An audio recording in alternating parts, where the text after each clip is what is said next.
എന്നത്തെയും പോലെ ഇന്നൊരു അടുക്കളക്കാരിയോ അല്ലെങ്കിൽ എൻ്റെ റുട്ടീനിലുള്ള ബിസി ആയിട്ടുള്ള ആ ഒരു ഷെഡ്യൂളോ ഒന്നും അല്ല കേട്ടോ.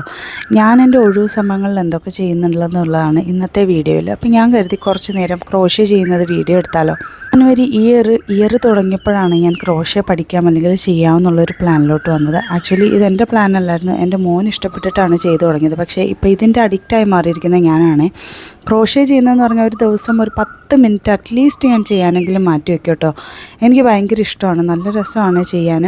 ആദ്യമൊക്കെ എനിക്ക് ഭയങ്കര പാടായിരുന്നു, ഇങ്ങനെ ഇട്ടിട്ടൊക്കെ മാറി നിന്നിട്ടുണ്ട് എന്നെക്കൊണ്ട് വയ്യ എന്നൊക്കെ പറഞ്ഞിട്ട്. പക്ഷേ ഇൻട്രസ്റ്റ് കൂടി ചെയ്തു വന്നപ്പോഴത്തേക്കിനും ഇതെൻ്റെ ഒരു ലൈഫ് റുട്ടീൻ്റെ ഭാഗമായിട്ട് മാറിയെന്ന് എനിക്ക് ഫീൽ ചെയ്തു കേട്ടോ. ഇത് മാത്രമല്ല, ഈ ക്രോഷ്യ പോലുള്ള ഒരുപാട് കാര്യങ്ങൾ ഞാൻ എൻ്റെ ലൈഫിലേക്ക് ആഡ് ചെയ്യാൻ ശ്രമിച്ചിട്ടുണ്ട്. മീൻ വളർത്തൽ മുതൽ 3-4 യൂട്യൂബ് ചാനൽ മുതൽ ക്ലോത്തിങ് ബിസിനസ് മുതൽ മെഹന്തി മേക്കിംഗ് മുതൽ അങ്ങനെ ഒരുപാട് കാര്യങ്ങൾ ഞാൻ ചെയ്തിട്ടുണ്ടായിരുന്നേ. ഒന്നും അങ്ങോട്ട് കോൺസ്റ്റൻ്റായിട്ട് എങ്ങും എത്തിയില്ല എന്നുള്ളൊരവസ്ഥയിലാണ് ഞാൻ ഈ യൂട്യൂബ് ചാനലിൻ്റെ അവസാന പടിയിലെത്തി നിൽക്കുന്നത്. ഇതെങ്ങോട്ട് പോകുമെന്ന് എനിക്കറിയില്ല. അങ്ങനെ ഉച്ച കഴിഞ്ഞുള്ള ജോലിയൊക്കെ കഴിഞ്ഞ് കുറച്ച് നേരം ഞാൻ ക്രോഷ്യ ചെയ്യാനായിട്ടിരുന്നതാണ്. ഡെയിലി ഇടയ്ക്ക് ഇതൊക്കെ ഒരു പതിവായിട്ടുള്ള കാര്യമൊക്കെ തന്നെയാണ് എനിക്കിപ്പം. നല്ല രസമാണ് ക്രോഷ്യ ചെയ്യാന്നുള്ളത്. ഇടയ്ക്ക് ഓർഡേഴ്സ് വരുന്നുണ്ട്, പക്ഷേ ഞാൻ അധികം അങ്ങോട്ട് ഏറ്റെടുക്കാറില്ല. എനിക്കെന്തോ ഓർഡേഴ്സായിട്ട് ചെയ്യാൻ അന്നേരം ഇപ്പം ഭയങ്കരമായിട്ടൊരു ഉത്തരവാദിത്വം തലയിലോട്ട് കയറില്ലേ. അതുകൊണ്ട് ഞാൻ എൻ്റെ ടൈം പാസ് ആ ഒരു ഇഷ്ടങ്ങളെ അങ്ങനെ തന്നെ ഫ്രീ ആയിട്ട് വിട്ടേക്കാമെന്ന് വിചാരിച്ചു. കുറച്ച് നേരം ചെയ്തുകൊണ്ടൊക്കെ ഇരുന്ന് കഴിഞ്ഞപ്പം ഞാൻ ചായ കുടിച്ചില്ലല്ലോ എന്ന് ആലോചിച്ച്. എങ്കിൽ പിന്നെ 4 മണി കഴിയട്ടെ ചായ കുടിക്കാമെന്ന് വിചാരിച്ച് ആലോചിച്ചിരുന്നപ്പോഴത്തേക്കിനും താഴേന്ന് ചായ കുടിക്കാനുള്ള വിളി വന്നിട്ടുണ്ടായിരുന്നു. പിന്നെ കുഞ്ഞു ബേബീനെ കൊണ്ട് വന്ന് പെട്ടെന്ന് ചായ ഇട്ട്, ഇന്ന് കവർ പാലാണ്, പശുവും പാലുണ്ടായിരുന്നില്ല. അപ്പം ഞാൻ ചായ എല്ലാം നന്നായിട്ട് നന്നായിട്ട് ആറിച്ചെടുത്തിട്ടുണ്ടായിരുന്നേ. നല്ല തൊണ്ടവേദനയും ചുമയൊക്കെ ഉണ്ടായിരുന്നെങ്കിലും ആറിച്ചെടുക്കാതിരിക്കാൻ എനിക്ക് തോന്നിയില്ല. അങ്ങനെ നല്ലൊരു ചായ ഇട്ടിട്ട് ഡൈനിങ് ടേബിളിൻ്റെ പുറത്തേക്ക് നേരെ അങ്ങോട്ട് പോയി ഇരുന്ന്. കാരണം എത്ര ആറിയ ചായ ആണെങ്കിലും അതിൻ്റെ മധുരം ഇങ്ങനെ നുണങ്ങി എനിക്ക് ആസ്വദിച്ച് കുടിക്കുന്നത് ഭയങ്കര ഇഷ്ടം. കുറച്ച് നേരം ചായയൊക്കെ കുടിച്ച് കഴിഞ്ഞിട്ട് ഞാൻ വീണ്ടും കുറച്ച് നേരം കൂടെ ക്രോഷ്യ ചെയ്യാമെന്ന് കരുതി. ഈ വർഷം തുടങ്ങിയിട്ടാണ് ഞാൻ ഈ ക്രോഷ്യ പ്രാന്തിലോട്ട് തിരിഞ്ഞു തുടങ്ങിയത്. ക്രോഷ്യ ഇഷ്ടമുള്ളവരൊന്ന് കമൻറ്റ് ചെയ്ത് ലൈക്ക് ചെയ്യാൻ മറക്കണ്ട കേട്ടോ. കുറേ നേരം ബാൽക്കണിയിലിരുന്ന് ചെയ്തപ്പോഴത്തേക്കിനും ഏകദേശം സൂര്യൻ മങ്ങി തുടങ്ങിയിട്ടുണ്ടായിരുന്നു.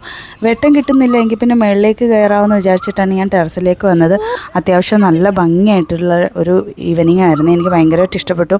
ഞാൻ നോക്കിയപ്പോഴത്തേക്കിനും സൂര്യനൊക്കെ താഴ്ന്നു പോകുന്നതേ ഉണ്ടായിരുന്നുള്ളൂ. അപ്പോൾ ഞാനവിടെ ഒരു ചെറിയ പടിത്തട്ടുണ്ട്, അവിടേക്ക് ഇരുന്ന് ചെയ്യാമെന്ന് വിചാരിച്ചു. നല്ല കാറ്റും അപ്പോൾ വീശുന്നുണ്ടായിരുന്നു, എനിക്ക് ഭയങ്കരമായിട്ട് ഇഷ്ടപ്പെട്ടു. നല്ല കാറ്റെന്ന് വെച്ചാൽ നല്ല തണുത്ത കാറ്റാണ്. അങ്ങനെ ഇങ്ങനൊന്നും ഞാൻ ഏറ്റവും മുകളിലേക്ക് കയറാറില്ല കേട്ടോ. അതൊക്കെ ഒരു മൂഡാണ്. ഒന്ന് തോന്നണം, ഒന്ന് മുകളിൽ ചെന്നിരിക്കാമെന്ന് തോന്നണമെങ്കിൽ മാത്രമേ ഞാൻ കയറാറുള്ളൂ.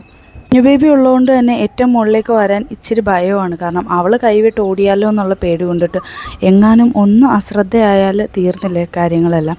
അതുകൊണ്ട് തന്നെ ഞാൻ അവളെ ഉള്ളപ്പോൾ വന്ന് കയറാറില്ല കേട്ടോ. അവൾ ഉറങ്ങുന്ന ടൈമിലൊക്കെ ആയിരിക്കും. ഇപ്പോൾ അത്യാവശ്യം അവൾ ഉണർന്നിട്ടുണ്ട്, അപ്പോൾ അവളെയും കൊണ്ടാണ് വന്നിരുന്നത്. ഇതിനും കുറച്ച് നേരം അവളെ നോക്കിക്കൊണ്ടിരിക്കുന്നതുകൊണ്ട് തന്നെ ഞാൻ വിചാരിച്ചു കുറച്ച് നേരം ഇവിടെ ഇരിക്കാമെന്ന്. നമ്മുടെ വീടിൻ്റെ ബാക്കിലായിട്ട് വരുന്നത് പാടമാണ്. പാടം കഴിഞ്ഞാൽ പിന്നെ നമ്മുടെ കായലാണ്. ഫ്രണ്ടിൽ നമ്മുടെ കായൽ തോട് കയറി കിടക്കുന്ന ഭാഗമാണ്.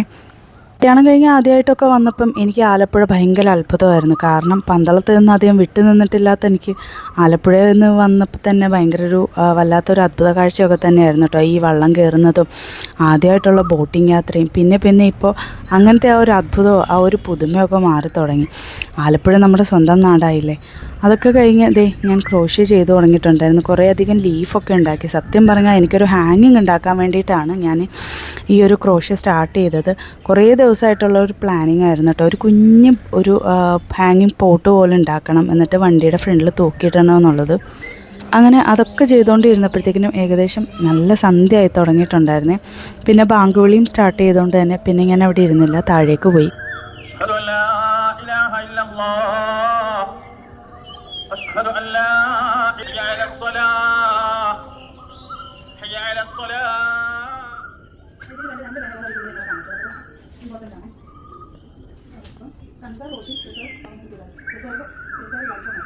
പുള്ളി നിസ്കാരമൊക്കെ കഴിഞ്ഞിട്ട് പിന്നെ ഐദിനെ പഠിപ്പിക്കാനായിട്ടിരുന്നു. ഏകദേശം 6:45 ടൈം മുതൽ 8 മണി വരെയും 8:30 വരെയും ഐദിനെ അല്ലെങ്കിൽ ഐറാനെ പഠിപ്പിക്കുക എന്നുള്ള ടൈമാണ്.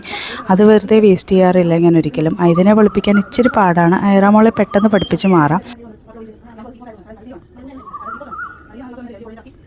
നെക്സ്റ്റ് ഡേയിലും ഉച്ച കഴിഞ്ഞപ്പോഴത്തേക്കിനും ഞാൻ വീണ്ടും ക്രോഷ്യ ആയിട്ടിരുന്നേ. കുറേയധികം ലീവ്സും കാര്യങ്ങളൊക്കെ ചെയ്തിട്ടുണ്ടായിരുന്നു.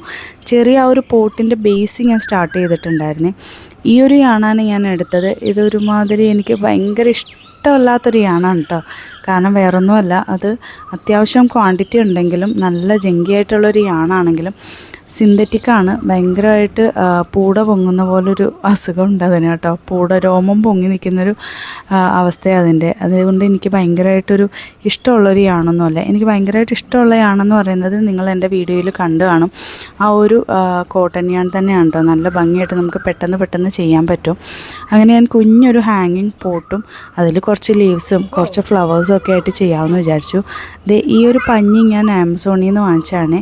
ആക്ച്വലി അത് പില്ലോയ്ക്ക് വെക്കാൻ വേണ്ടിയിട്ട് വാങ്ങിച്ചതാണ്. പിന്നെ അതിൻ്റെ ബാക്കി വന്നപ്പോൾ ഞാൻ ഇങ്ങനത്തെ ഒരു സംഭവം തലയിൽ കയറി ഇരിപ്പുണ്ടല്ലോ, അങ്ങനെ അതും ചെയ്തു. ഏകദേശം അതിൻ്റെ ലീഫൊക്കെ കംപ്ലീറ്റ് ആക്കി. അങ്ങനെ തേർഡ് ഡേ ആയപ്പോഴേക്കും ഞാൻ കുറേ സ്ട്രിങ്സും അതിൽ കുറേ ലീവ്സും കുറേ ഫ്ലവേഴ്സും ഒക്കെ ആക്കി. അപ്പോൾ ഇപ്പം തന്നെ അത്യാവശ്യം നിങ്ങൾക്ക് കാര്യം മനസ്സിലായിട്ടുണ്ടായിരിക്കുമല്ലോ.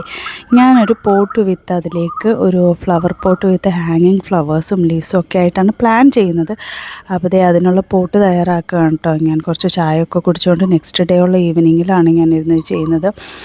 ഓരോ ദിവസവും 30 മിനിറ്റ് അല്ലെങ്കിൽ 10 മിനിറ്റ്സ് to 20 മിനിറ്റ്സ് ഒക്കെ ഞാൻ ഇതിന് വേണ്ടിയിട്ട് എടുക്കത്തുള്ളൂ. അല്ലാതെ ഒരുപാട് ടൈമൊന്നും ഇരിക്കത്തില്ല കേട്ടോ. കുറച്ച് നേരം അങ്ങോട്ടും ഇങ്ങോട്ടും ഒക്കെ എണീക്കും, അങ്ങോട്ട് പോവും, എന്തെങ്കിലും ജോലി ഉണ്ടെങ്കിൽ ഇതിൻ്റെ ഇടയ്ക്ക് അതൊക്കെ ചെയ്യും, കുഞ്ഞുങ്ങളുടെ കാര്യമൊക്കെ നോക്കും. അങ്ങനെ ഏകദേശം ചെയ്തൊക്കെ വന്നപ്പോഴത്തേക്കിന് പ്രോഡക്റ്റ് വലിയ കുഴപ്പമില്ലാത്ത രീതിയിൽ വന്നു കേട്ടോ. പക്ഷേ എനിക്ക് ഒരുപാട് സാറ്റിസ്ഫാക്ഷൻ ആയില്ല എങ്കിലും എനിക്ക് ഭയങ്കര സന്തോഷമായി. കാരണം ഇത്രയും ചെയ്യാൻ പറ്റിയല്ലോ എന്നുള്ളൊരു സന്തോഷം. നമ്മളെപ്പോഴും ബിഗിനർ ആയതുകൊണ്ട് തന്നെ നമ്മൾ ഒരുപാട് അതിലേക്ക് ഞാൻ പ്രതീക്ഷ കൊടുത്തിരുന്നില്ല കേട്ടോ. എങ്കിലും ആ വീഡിയോയിൽ കണ്ട പോലെ എനിക്ക് ചെയ്യാൻ പറ്റിയില്ല. കണ്ടപ്പോൾ തന്നെ ഐറാമൊക്കെ ഇഷ്ടപ്പെട്ട അവളതെടുത്തേ. എപ്പോഴും ഞാൻ എന്തുണ്ടാക്കിയാലും ആദ്യം എനിക്ക് തരുമോ എന്ന് വന്ന് ചോദിക്കുന്ന അവൾ മാത്രമാണ് കേട്ടോ.